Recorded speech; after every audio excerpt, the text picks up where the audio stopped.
लेकिन जब वे मैदान में आते भी तो थोड़ी ही देर में थक जाते।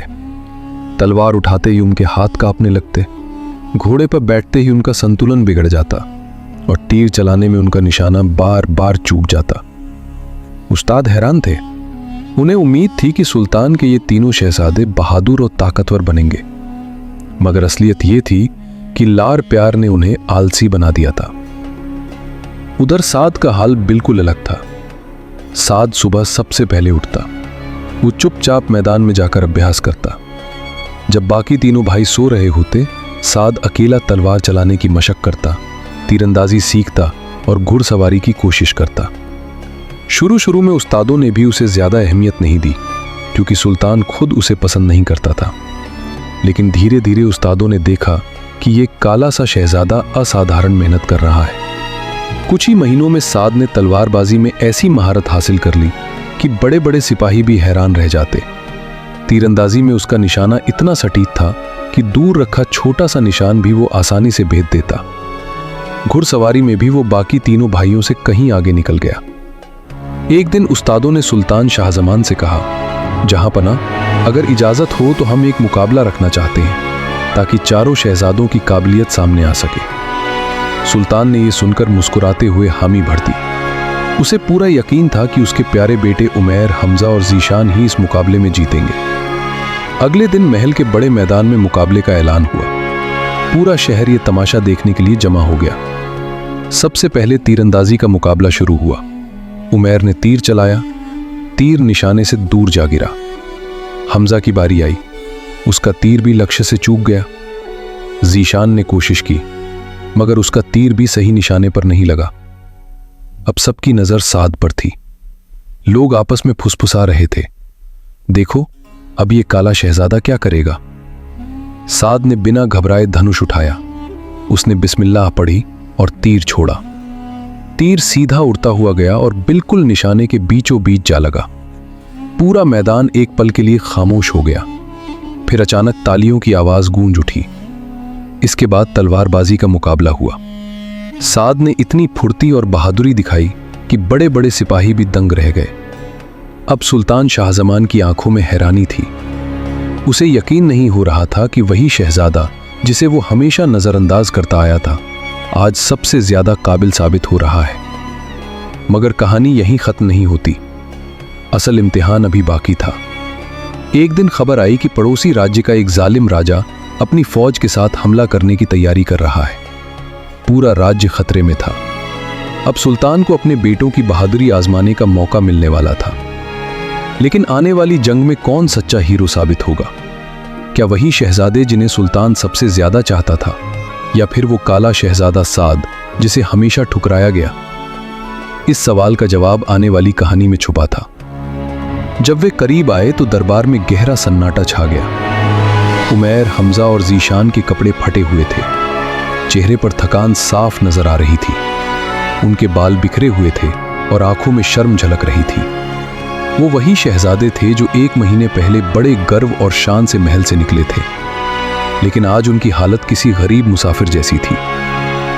सुल्तान शाहजमान ने उन्हें हैरानी से देखा और पूछा, मेरे बेटो, ये तुम्हारी क्या हालत हो गई है?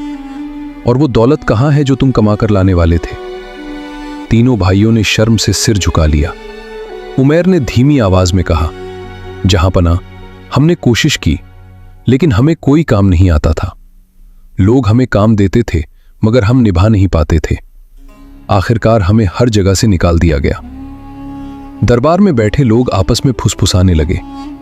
अब सबकी निगाहें चौथे शहजादे साद की तरफ थीं, मगर साद अभी तक नहीं पहुंचा था। सुल्तान के चेहरे पर हल्की सी मुस्कान आई। उसे लगा कि शायद साद भी नाकाम होकर कहीं छुप गया होगा। उसी वक्त महल के दरवाजे पर घोड़ों की टापों की आवाज गूंजी। सबकी नजरें दरवाजे की तरफ उठ गईं। महल के दरवाजे से एक शानदार काफिला अंदर दाखिल हो रहा था। आगे आगे एक खूबसूरत घोड़े पर सवार एक नौजवान था। उसके कपड़े बेहद शानदार थे और उसके साथ कई नौकर सोने और चांदी से भरे संदूक उठाकर ला रहे थे।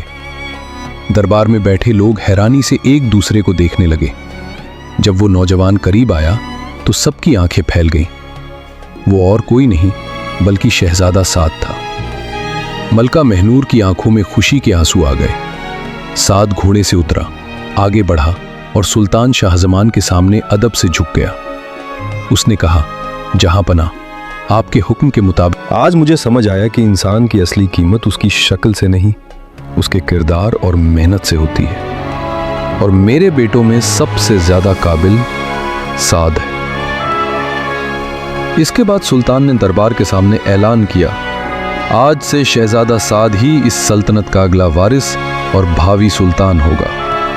पूरा दरबार तालियों और नारों से गूंज उठा। उमैर, हमजा और जीशान भी शर्मिंदा होकर अपने भाई साद के सामने झुक गए। उन्होंने कहा, भाई हमें माफ कर दो, हमने हमेशा तुम्हारा मजाक उड़ाया।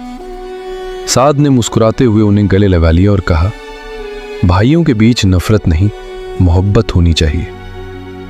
उस दिन से सुल्तान शाहजमान की सल्तनत में एक नया दौर शुरू हुआ और लोगों को हमेशा ये सबक याद रहा कि रंग, दौलत और खूबसूरती नहीं, बल्कि मेहनत, इल्म और अच्छा किरदार ही इंसान को असली मुकाम तक पहुंचाते हैं। जब वे करीब आए तो दरबार में खामोशी छा गई। उमैर, हमजा और जीशान के कपड़े जगह जगह से फटे हुए थे। उनके चेहरे भूख और प्यास से मुरझा चुके थे और रंगत भी उड़ चुकी थी। उनके हाथ बिल्कुल खाली थे, न सोना, न चांदी और न ही कोई इज्जत। सुल्तान शाहजमान ने गुस्से और दुख से भरी आवाज में पूछा, कहाँ है तुम्हारी कमाई? क्या सीख कर आए हो तुम दुनिया से? बड़े बेटे उमैर की आंखों में आंसू आ गए। उसने कांपती आवाज में कहा, अब्बा हुजूर, दुनिया बहुत सख्त है, हमें कहीं काम नहीं मिला। हमने अपने जेवर और घोड़े बेचकर गुजारा किया और अब हम बिल्कुल खाली हाथ लौटे हैं। यह सुनकर सुल्तान का सिर शर्म से झुक गया। जिन बेटों पर उसे सबसे ज्यादा नाज था, आज वही सबसे नाकाम साबित हुए थे। अभी सुल्तान उन्हें डांट ही रहा था कि अचानक महल के बाहर ढोल और नगाड़ों की आवाज गूंजने लगी। सबकी नजरें महल के दरवाजे की तरफ उठ गईं। एक शानदार काफिला महल की ओर बढ़ रहा था। सबसे आगे एक खूबसूरत घोड़े पर एक नौजवान सवार था। उसने कीमती रेशमी कपड़े पहने हुए थे। उसके पीछे कई ऊंट थे जो सोने, चांदी और अशरफियों से लदे हुए थे। दरबार के लोग हैरानी से एक दूसरे को देखने लगे। जब वो नौजवान घोड़े से उतरा तो सब दंग रह गए। वो और कोई नहीं बल्कि शहजादा साद था। उसका काला रंग अब मेहनत की चमक से कुंदन की तरह दमक रहा था। उसके साथ एक डोली भी थी। जब डोली का पर्दा उठा तो उसमें से एक बेहद खूबसूरत और शालीन लड़की बाहर आई। वो उस अमीर ताजिर की बेटी थी और अब साद की दुल्हन बन चुकी थी। ये देखकर मलका महनूर की आंखों में खुशी के आंसू आ गए। साद आगे बढ़ा। उसने झुककर सुल्तान के कदम चूमे और अदब से कहा, अब्बा हुजूर, मैंने 1 महीने तक मजदूर की तरह मेहनत की। मेरी लगन देखकर मेरे मालिक ने मुझे अपना दामाद बना लिया और ये सारी दौलत उसी मेहनत का फल है। दरबार में एक अजीब मंजर था। एक तरफ तीनों गोरे शहजादे उमैर, हमजा और जीशान शर्म से सिर झुकाए फटे हाल खड़े थे और दूसरी तरफ काला शहजादा साद अपनी मेहनत की कमाई और अपनी खूबसूरत दुल्हन के साथ शान से खड़ा था। अब सुल्तान शाहजमान की आंखों से पर्दा हट चुका था। उसे एहसास हो गया था कि उसने सालों तक जिस बेटे को नजरअंदाज किया, असल में वही सबसे काबिल निकला।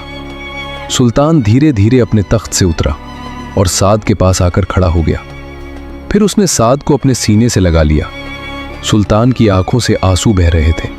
उसने बुलंद आवाज में कहा, आज मुझे समझ आ गया कि इंसान की असली खूबसूरती उसके चेहरे में नहीं होती, बल्कि उसके हाथों की मेहनत और उसके दिल की महानता में होती है। मेरे 3 बेटों ने सिर्फ आराम करना सीखा, लेकिन साद ने मेहनत करना और दुनिया से लड़कर जीतना सीखा है। इसके बाद सुल्तान ने अपने सिर से ताज उतारा और साद के सिर पर रख दिया। पूरा दरबार गूंज उठा, सुल्तान साद जिंदाबाद। मलका महनूर का सिर फख्र से ऊंचा हो गया। उसके सब्र और आंसुओं का फल आखिर उसे मिल गया था। उमैर, हमजा और जीशान भी आगे आए। उन्होंने शर्मिंदा होकर अपने भाई से माफी मांगी। सुल्तान साद, जो बेहद रहमदिल था, उसने अपने भाइयों को माफ कर दिया, लेकिन उसने उन्हें नसीहत दी, अब तुम महल की आरामदेह जिंदगी नहीं जियोगे। तुम आवाम के बीच जाओगे, मेहनत करोगे और सच्ची जिंदगी जीना सीखोगे, तभी तुम अच्छे इंसान बन पाओगे। और इस तरह उस सल्तनत में एक नया दौर शुरू हुआ। लोगों को हमेशा ये कहानी याद रही कि इंसान की असली पहचान उसके रंग से नहीं, बल्कि उसकी मेहनत, किरदार और हिम्मत से होती है।